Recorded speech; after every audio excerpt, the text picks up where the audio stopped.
was louder. Welcome.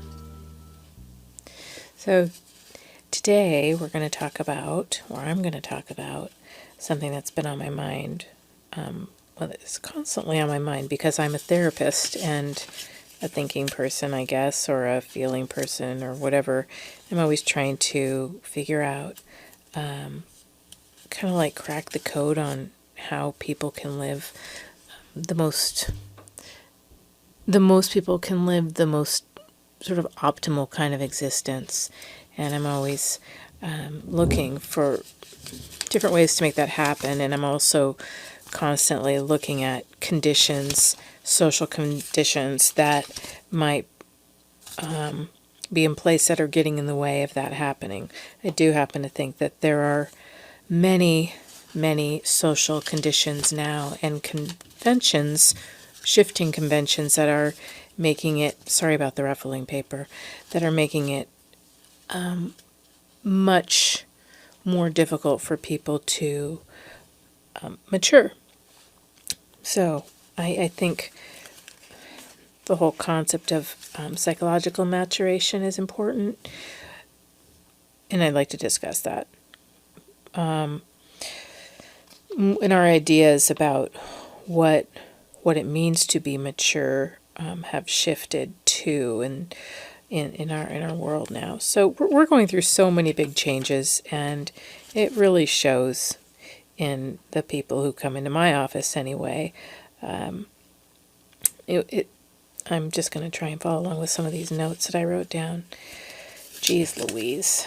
I'm really sorry. I'm going to try and do this so that people can actually get something out of it. I want you to get something out of it, and I don't want you to be so bored or so frustrated that I'm not organized. But honestly, to be super organized takes a ton of time, and I'm really just doing this because I want to do it for people, and I don't have as much time to be as organized as I would like. So I'm hoping that you can bear with some of the extemporaneous kind of quality of this. But that's why I'm going to try and look at my notes. So I do believe that we're living in a very chaotic time in history, and because of this chaotic time, I don't think it's necessarily supporting the maturation of people in the way that we used to think of maturation, and so that's causing some confusion. And why should I care if people fail to mature? Well, I'll tell you. I have noticed that something strange happens to people when they don't grow up. And that is, I think that they are more prone to become what is known as mentally ill. And you think, well, what's the big deal? Lots of people are mentally ill. It's no biggie. Everybody's on some medication, right? But I'm not sure if that's necessarily a good thing. I'm not down on medication necessarily, but I think it is kind of curious that so many people now do need to take medication in order to adapt to the current conditions that we're living in. So, maybe that's just the way it's going to be. So people can be fit, they need to, medicate themselves so that they can adapt their biology to the given, world that they happen to be born into. I don't know. But I do think that we need to think about how to mature despite that, because I do think that I don't think we should have to be mentally ill. Something I think about a lot with mental illness is how to keep people from going down that path. And this makes it sound like mental illness is a choice. And in some sense, I do believe that for some people, not all people, early on, they can look at their life and they can be shown or told that, certain kind of person in a certain environment, certain kinds of things, experiences, they may be more likely to develop a mental illness. So I'm kind of all about an ounce of prevention is worth a pound of cure, because mental illness is terrifying and it's a really fascinating state. But I think we should not romanticize it, and that we should make it our goal to avoid falling into it. If not for ourselves, then for others. I think that there's a word that people used to use a lot, or a word that some people still do use, and it's a place, and it's a terrifying, horrible place that a person is condemned to for having committed a crime, I guess, against God. We can just sort of try and be metaphoric about this, but I do think that mental illness is a form of hell. It's very much like that. It's a harrowing place, and it requires heroic efforts to be released from it. So you don't want to find yourself in a mentally ill state or being in hell. And so I want to help you so that you won't go there. Hell or mental illness is, if you really look at it, is it's a chaotic state. It's a state that's devoid of meaning. It's a state that's where meaning is collapsed there. So there's a collapsing of all structure, and so it's a directionless place.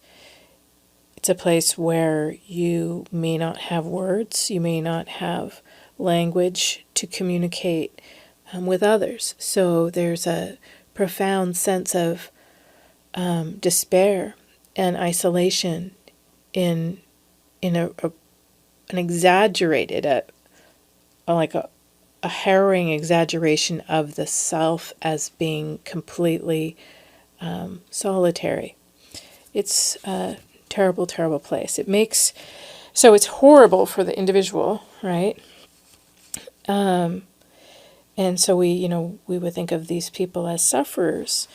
But I think the way to avoid going to hell, or to encourage yourself to make decisions to keep yourself from possibly winding up in hell, it's good to think about how unpleasant it is for people who aren't in hell to be around somebody who is in hell. Because I think that the truth is we need motivators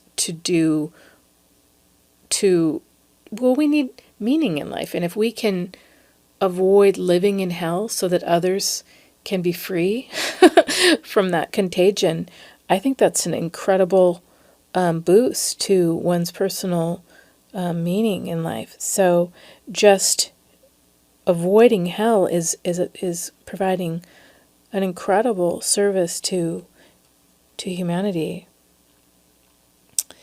So that's why I want to warn you about this today on this podcast. I could just be frustrated because I work with these people who are deeply embedded in this place, and oftentimes I run through their experiences around in my head, and I'm trying to kind of crack the code, figure out how to get them out of this place. And it's, by being with them and trying to understand them, it's actually a very difficult thing for me to do, to be with somebody in that state. It's probably a hazardous thing for me to do, but I do it, I guess, kind of like, going into a burning building, I guess, and hoping that I can get out or get that person out. But it is discouraging because they seem to have a very difficult time getting out of the building. I'm not talking about people who are just a little distressed and going through some life changes. I'm talking about people who really kind of get embedded in their they're in this place. It's, dark depression, deep depression, nihilistic way of thinking. It kind of begins to like develop sort of layers around itself, and pretty soon that becomes the person, not an experience the person is going through, but it actually becomes the core of the person. So one thing that I think is sort of helpful for me is to think about in working with people who are experiencing this kind of difficulty, hell, I'm just going to say hell as much as I can tonight, because honestly, it is hell. I think that I think it's giving me a chance to like look at who these people are up close, because I think we are all potentially like this, frankly. So I think it's good to kind of look and see what we can be. I don't think that people who are living in a full-fledged hell are all that unique, but I think that just a lot of things fell into place, a lot of ways of being, your biology, your life, all these things, they kind of added up to making this happen, and they fall through. But I'd like to help the fence sitters, those of you who are not yet mentally ill, but, you very well could be. It's good to heed some warnings. I don't believe that people warn people about this very often. And when we should say, this is a serious situation. You could become a depressed person in hell and have a very difficult time getting out of it. So I wanted to make a list of people who I think are kind of at risk for finding themselves in this sort of place. So this is my little list. First off, sensitive people. I don't know how much I should explain each of these, but sensitive people are always very, very vulnerable to finding themselves in hell. Just look around in your own life. It's not, you might know some very nice, sensitive people and think, oh, they are the loveliest people you've ever met. And that is actually, I actually think sensitive people are actually also more capable of experiencing a heavenly states or kind of transcendent or saintly states. However, they can also have the opposite of being kind of prone to falling into hell. So can go one way or the other. But just know, if you're a sensitive person, you have great potential to go either way, up or down. So a sensitive person could also be somebody who's like highly reactive, like physiologically. If you're just sort of a reactive person, like you just are wired in a more reactive way. And these are all signs that your body is taking in a lot of stimuli, more than you are even maybe cognitively aware. And when you're taking in so much stimuli, you need to pay attention to that, because that can wear you down. And when we get worn down, too much stress hormones pulsing through our body all the time, what happens is, that leads to mental illness. And that leads to a loss of a vision that can be projected outwardly to others, because you have to be very stable in yourself to be able to look outwardly to others and to kind of forget about yourself a little bit. Well, when you fall into the state of worrying about yourself, obsessing about yourself, you are having to focus your attention on yourself.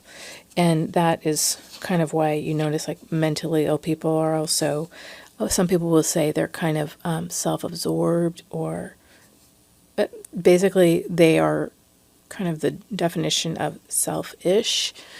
But that's because they are having to spend all of their energy is needing to go back to their original source to kind of fix themselves. So it's a kind of like it's an uncooperative state. It's like you lose your ability to be a cooperative human and need to be somebody who's like licking your wound. And it's kind of a crisis state.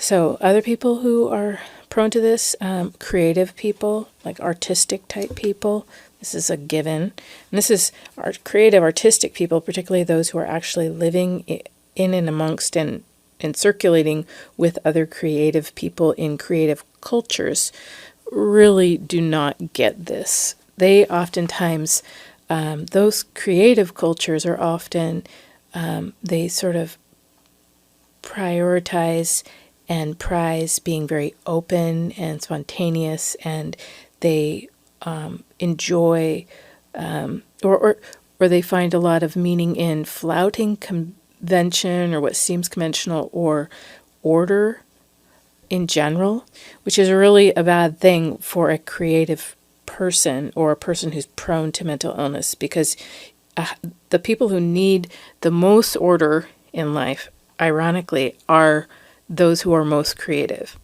And those who are most creative often commit the greatest hubris toward this need, which is sort of interesting. So if you are a creative person, sit down, take a deep breath, look yourself in the mirror, and quit thinking. You can go to bed at any hour, get up at any hour, eat whatever you want, use any drug you want, sleep with whoever you want.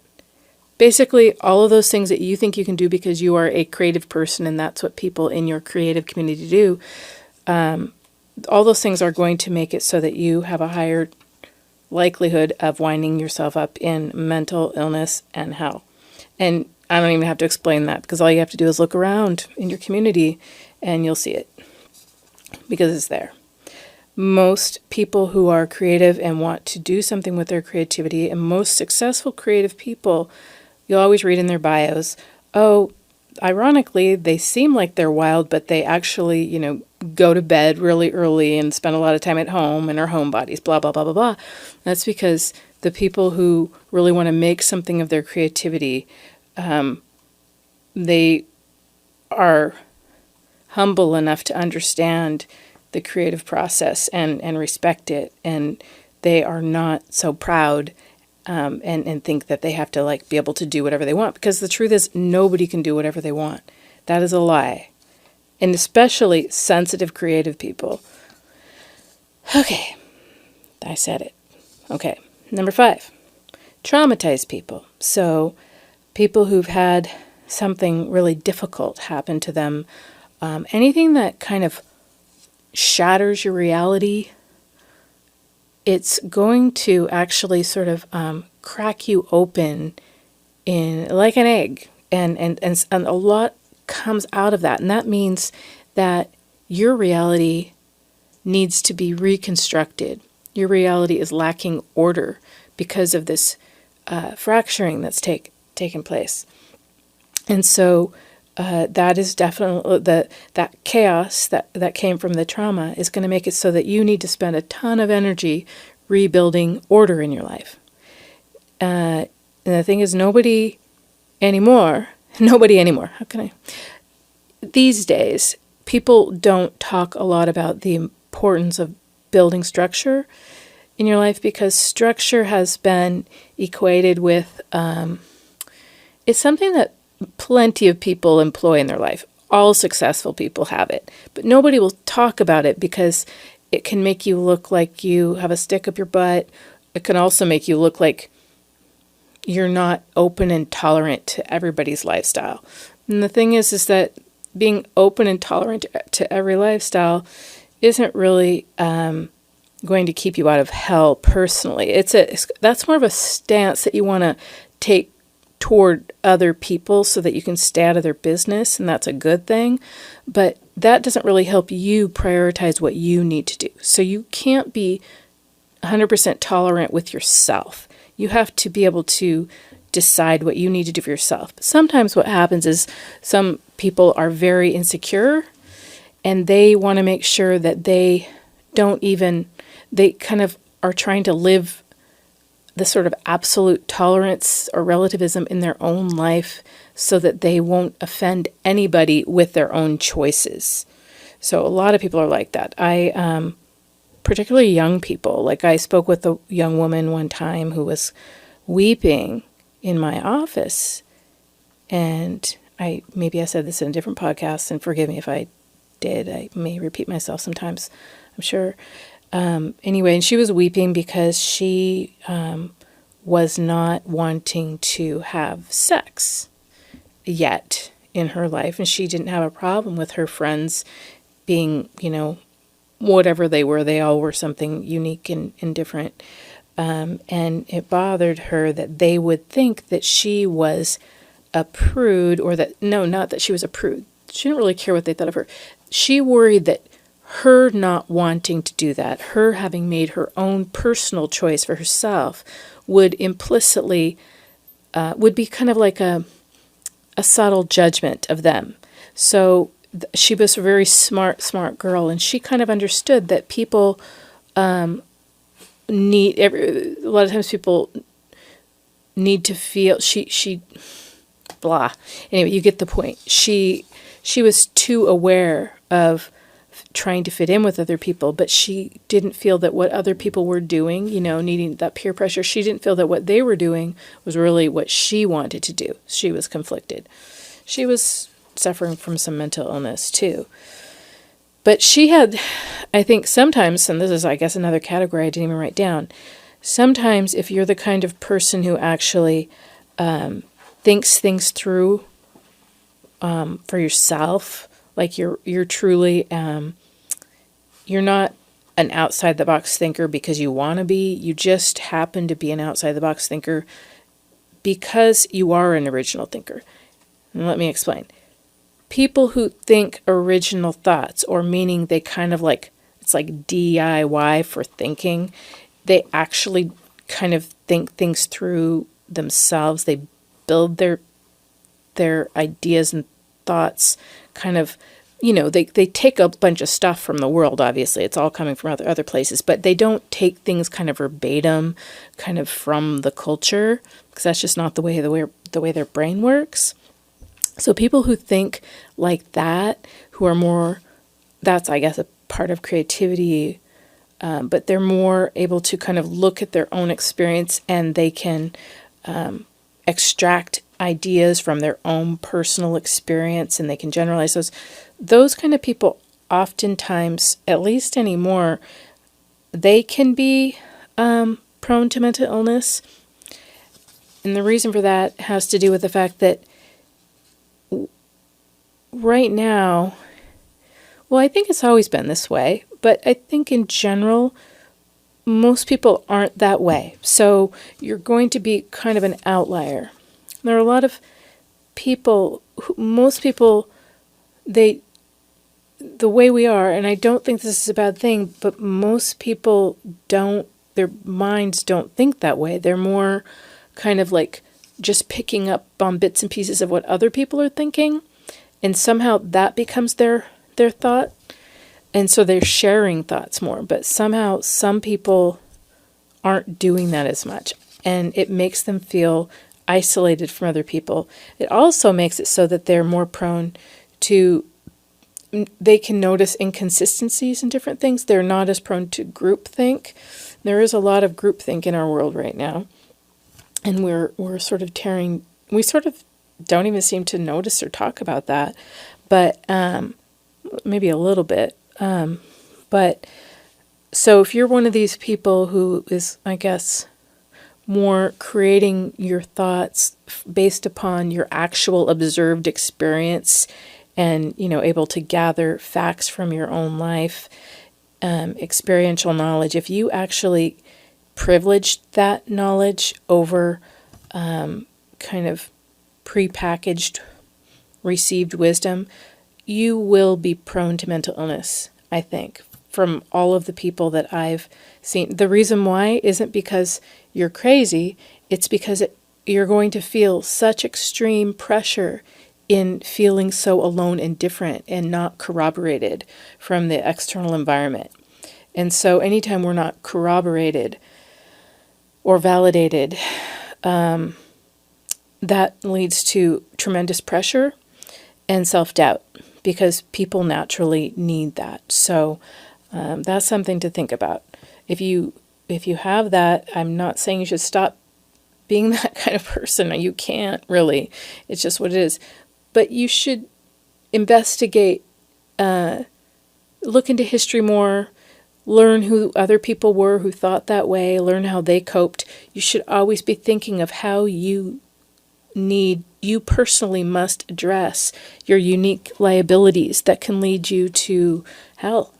That is your duty. That's another word nobody uses anymore, duty, but I think it's actually an awesome word. I really kind of dig it because it's cool to have a duty. It's like, it's quite a tonic. It's an antidote to nihilism to have a duty. It means you're important. It means that what you do matters and everybody wants to matter. So other people who are prone to mental illness, I'd say people with disabilities, physical, mental, that's something where you're doesn't mean you will. It just means these are conditions that make one require extra attention to overcoming falling into the trap of mental illness. So anything that gets in your way of engaging with others, competing with others, participating on a basic kind of material surface level. So those things can lead, and that sounds bad, but those things can lead a person to feel to go to hell. And I think little bits of experience of hell here and there are actually okay. Just as a caveat, I don't think that, that's bound to happen. But what I'm talking about is like when our personality becomes sort of formed and fashioned within hell, staying there too long. When you're in a state that sort of resembles hell, it's like a state of being below or beneath or defeated. That's a state that you need to hopefully emerge from and understand that you must travel through. It's not a destination. You want to get out of that place. A lot of the times when I talk with people, they don't even know that they're in hell. They do know they're upset and sad, but they don't realize that this is a place that they need to actively work to get out of. And that requires a lot from them. And the problem with once you're in hell, you often don't have the energy to do it. You don't even believe that anything exists outside of hell. It's a very, there's a lot of reasons why people stay there.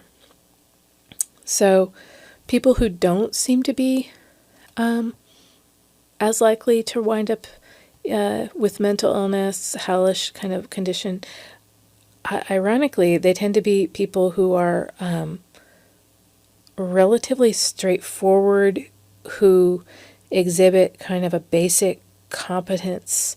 They're competent enough, smart enough, but they also can adapt to shifting social conventions quite easily.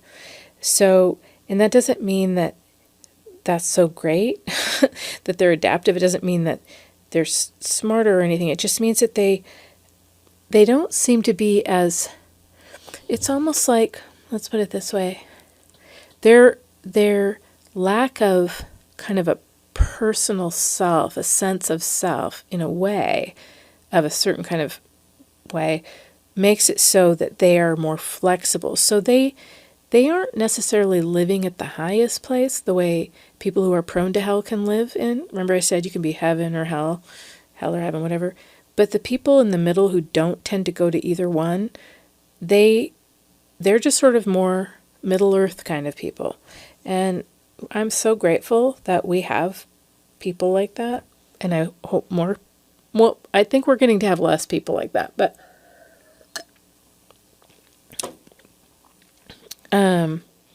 that's kind of interesting. So I guess the middle class is disappearing. Also, all these people who, the Middle Earth people are disappearing. We don't it's interesting. Everything's becoming very extreme as I'm speaking. I'm kind of freaking myself out. So, our world seems to be producing fewer and fewer of these sort of Middle Earth kind of people. And I think a lot of this has to do with conventions. So,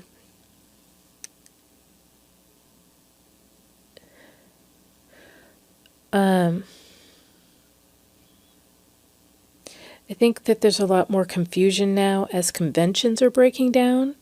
That's kind of as our conventions are becoming more and more fractured, and they're giving way to kind of a, wonderful, we say a celebration of a diversification of different ways of being. It's great to have more acceptance of lots of different ways of existing and being, but one thing that that diversification doesn't allow for is ready understanding. It's that diversification means you have to work harder to try and feel united with other people. That means that when you connect with other people, it has to be much more conscious and much more concerted. And that's not a bad thing, but it means that not everybody can do it as well, because it takes more skills. When you share conventions, you have an automatic sense of unity. So anyway, and that takes less energy and less intelligence, and less of everything. And so more people can participate in that feeling of unity. So when there's a greater diversification, only people who are really good at learning how to actually journey into the diverse realms of others manage to find as much connection. So that's something to think about. So connection is very important to keeping people out of hell. So let's see. Where are we now?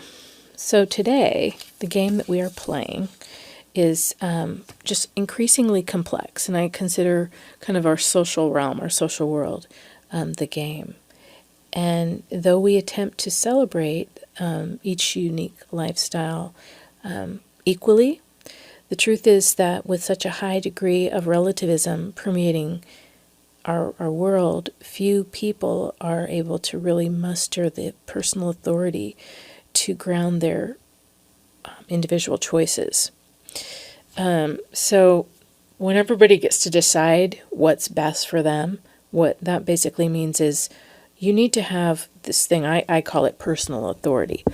And personal authority is something I could spend a whole podcast on. I'm fascinated by it. I mean, it's utterly fascinating. And where it comes from and all of this. But that's another way that people are left behind, because I don't think very many people have very much personal authority. Most people's authority comes from without, from following conventions. And so when everybody's choosing disparate lifestyles, you don't get that authority coming from without. It must come from within in order for you to feel good about what you're doing. But we don't really see that happening anyway. People are always complaining that they don't get acceptance in society. That's because people are looking for authority for their lifestyles that are supposedly a unique individual choice. But people still want the conventional backing because they themselves always question their own choices. So this is another thing that increases the likelihood of a person being in mental illness, is doubting your life choice. So convention shields people from too much doubt, and doubt is it's like a heavy, heavy weight on the structure of your life. And so if you have like a huge boulder on top of your house and your house just isn't really strong, it's a paper house, well, that boulder, that doubt is going to collapse your house. And what's going to happen to you when your house is collapsed? Well, you're going to be in hell. There's going to be chaos. So it's very hard for people to muster personal authority most of the time it takes kind of a crazy person to flout conventions. Crazy meaning like really an eccentric person who doesn't care what other people think. That's not that common. So it's very hard. It's very hard to have personal authority, but I think it's really important. And I think we can have it to degrees, okay? But most people don't have very much of it.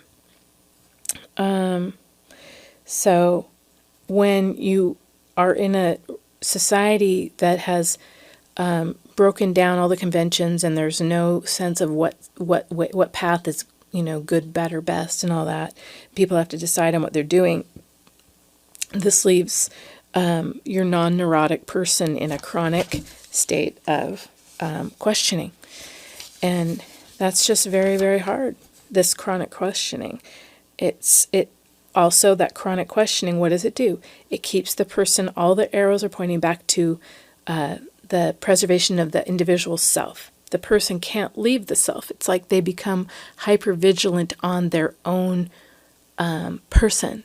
And they can't go, well, you're good, you're set, I'm going to go off and go on an adventure. I'm going to go on a journey and meet another person who isn't me. I'm going to explore other people, and I know that you're there, and so I don't need to worry about you. But people who are living in chronic doubt and questioning, they always need to man the home front, and the home front is themself. That is their self, themselves, whatever.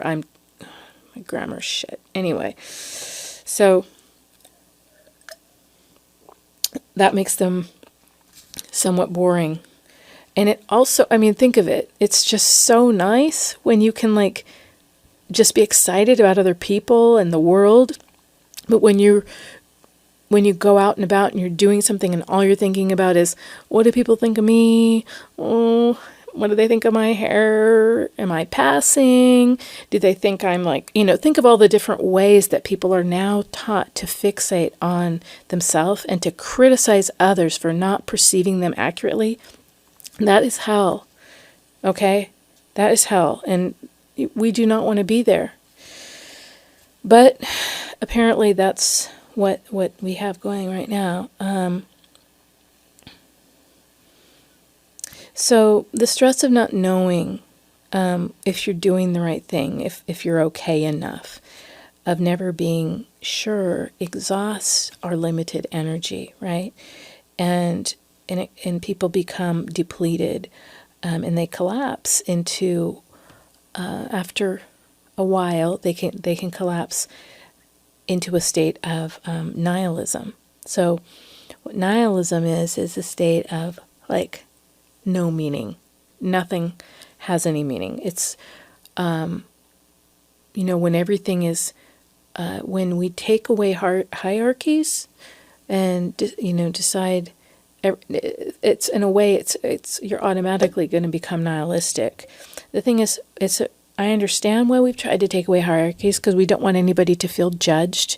We want everybody to feel included, and those are kind of amazing. They're amazing qualities of being human, to have that much empathy. And so we wouldn't want that, but that can be pathological too, because the reality is that we can't do anything we want. And I don't know why we're living in this world. Who's benefiting now from the lie that we can do anything we want? I'm telling you in this podcast that if you want to avoid being in hell, you should. And if you're this kind of person, that you should do this, that, and the other thing. I'm not saying you can do anything you want. And I'm hoping that that'll make this podcast a little different. Because what I'm saying is that your choices matter, and that you do have a right to do whatever you want. However, there will be consequences. That's not your society's choice. That's just the laws of nature. So that's not society depriving you. It's just what happens, because we're human beings. We're creatures. We're conscious creatures. And that is something that we should marvel at. But it's very, very tricky being a conscious creature. We are very, very complex, and we're animals. We have very animalistic needs, but we don't like that about ourselves. It's very, very hard for us. And so we do all sorts of things to keep that side of ourselves out of awareness. But it's actually a fantastic thing. We wouldn't have civilizations if we weren't trying to find a way to manage this.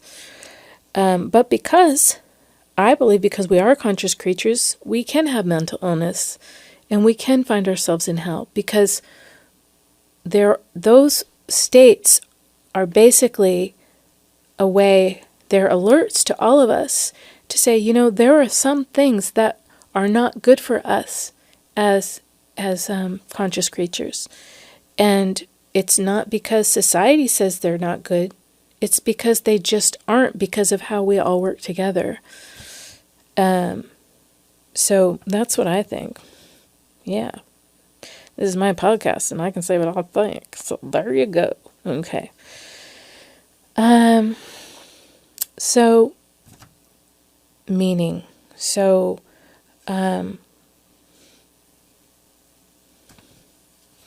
when you become nihilistic, you don't know how to get meaning, and this quickly leads to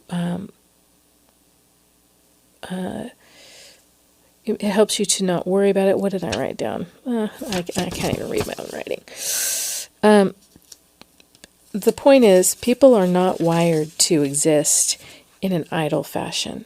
We're not. Why in the world would we? No animal is. No conscious creature is, for sure. Because every moment, death is right around the corner. It's at the door. And so we know there are things that we need to do so that we won't die, right? It's so deeply in us. And so we aren't to be idling. Of course life has meaning. The meaning is that we work to stay alive, and we work to help other people stay alive. There you go. But when we become so conscious, we can kind of lose our sense of meaning. And I think that might be where we're at right now with the way our world is now. Our world has become so big, and it's easy to lose meaning. I guess that comes maybe when people are pretty comfortable in their lives physically, and they're not thinking about death necessarily, which kind of supplies that sense of meaning immediately.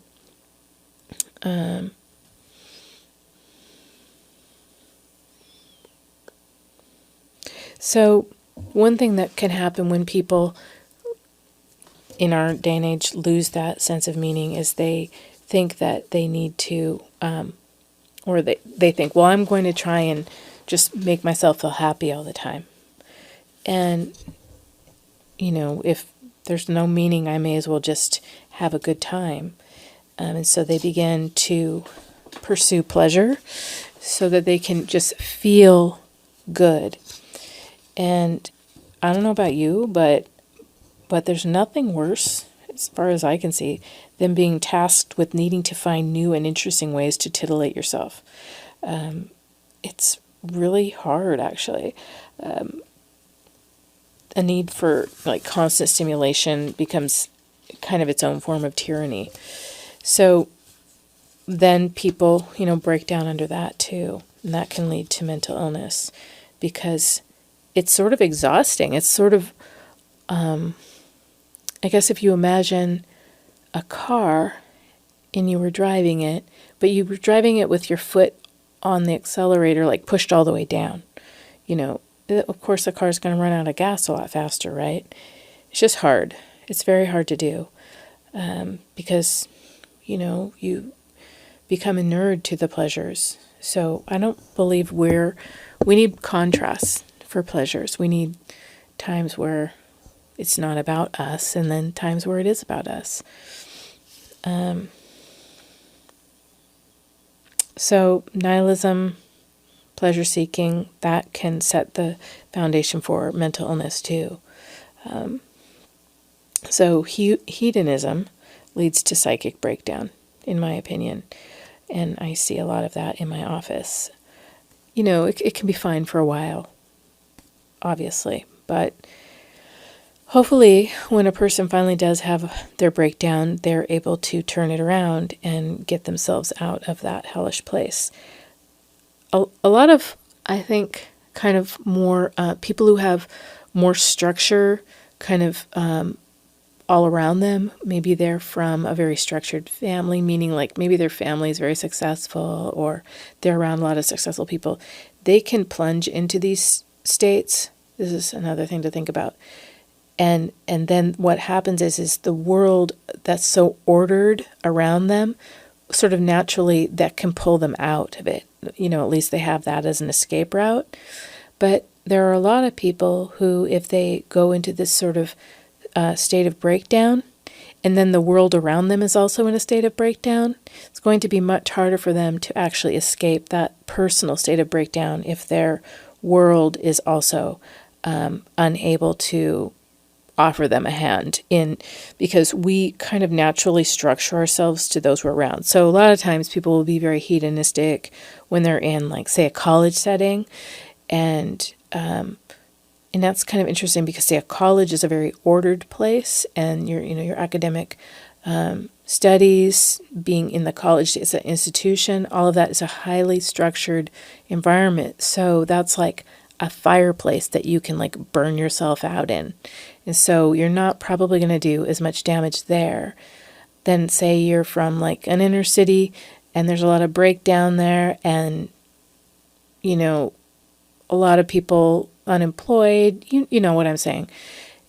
If you are messing up in that environment, and then the environment is not going to say, well, we're here to catch you and help you and put you back in line, won't do it. So you got to be careful and you got to think about it. And another thing that really bugs me is when all of these people who are having their hedonistic experiences, I'm calling it hedonism because that's what it is. But a lot of people consider it like self-expression and being who you are and empowerment and all these things. And that's one thing for a college student who's very, very, I don't like to use this word privilege very much, but in a way, having inherited or being embedded in an order is a privilege in that if you, and you should understand that. So if you're telling other people to behave in this sort of unorthodox way or unconventional way so that they won't be oppressed or they have a right to do this and that, that's not really fair, because you can pretend to be kind of self-defined and creative and bursting out of convention when the fact is that you're actually embedded in convention. And so you're very protected, but you can think that you are liberated from that and therefore virtuous.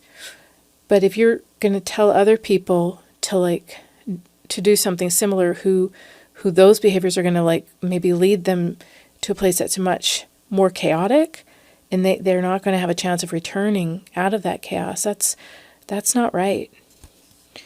That's bad. Bad. Okay.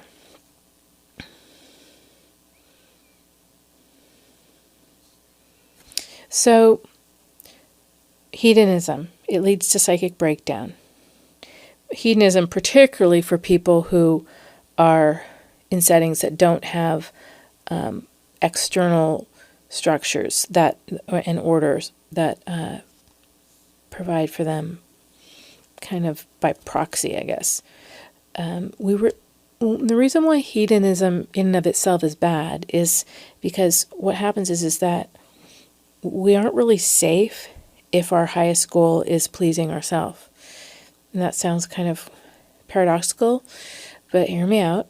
When you make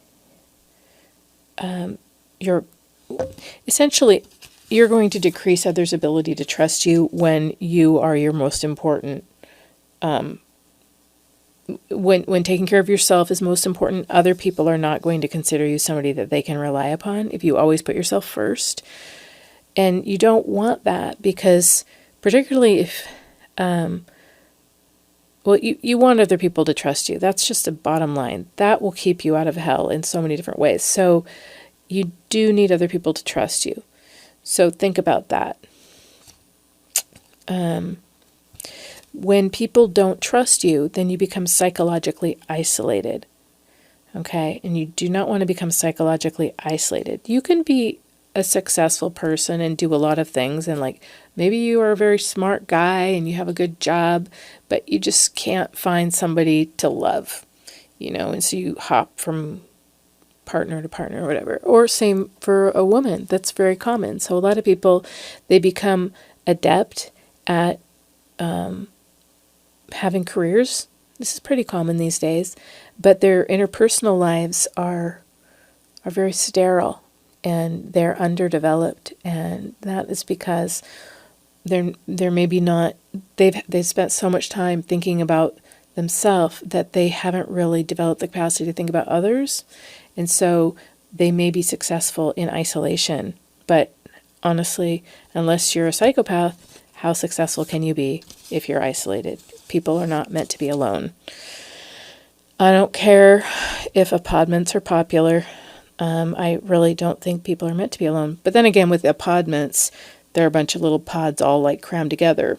People want to be close together, because I've always thought, why in the world would you want to live in a little box? But if your little box is like shoved up against a bunch of other people's little boxes, maybe that's as close as people are expected to get these days. Maybe they can share a kitchen or something. Anyway, so being psychologically isolated is a form of hell. Like I said, I'm going to say it again, it can lead to mental illness. We're supposed to be there for other people. This increases trust between us and others, and this makes life less lonely.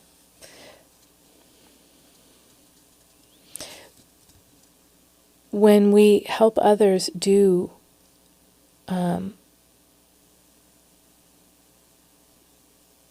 when we help others, we actually do something that's so incredible.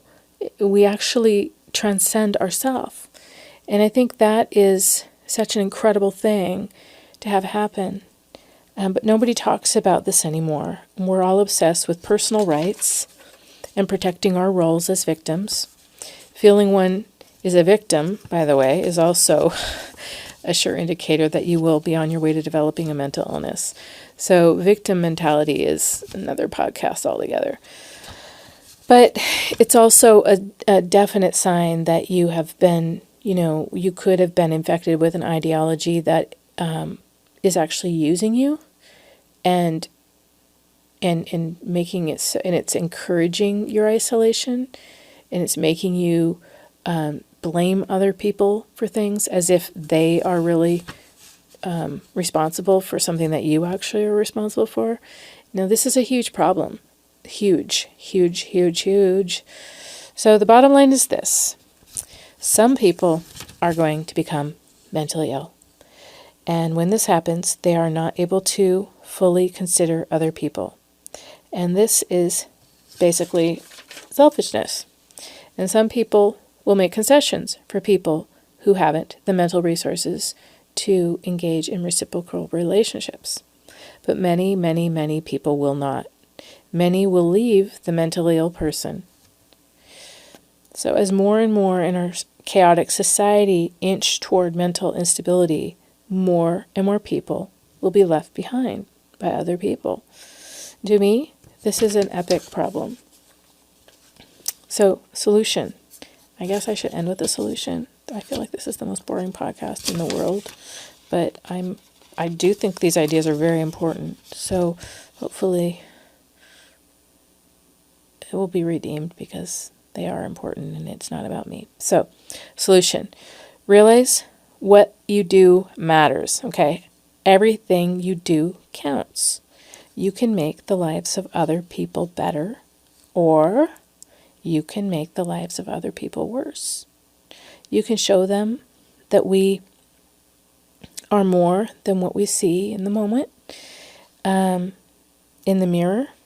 When we transcend ourselves, we meet each other beyond the present darkness. I think that's a pretty cool pursuit, to meet each other beyond the present darkness. So let's all think of ways we can transcend ourselves. I feel like saying I love you, and I don't know you, but if I met you, if I really did meet you and talk with you, I think there would be something in you to love.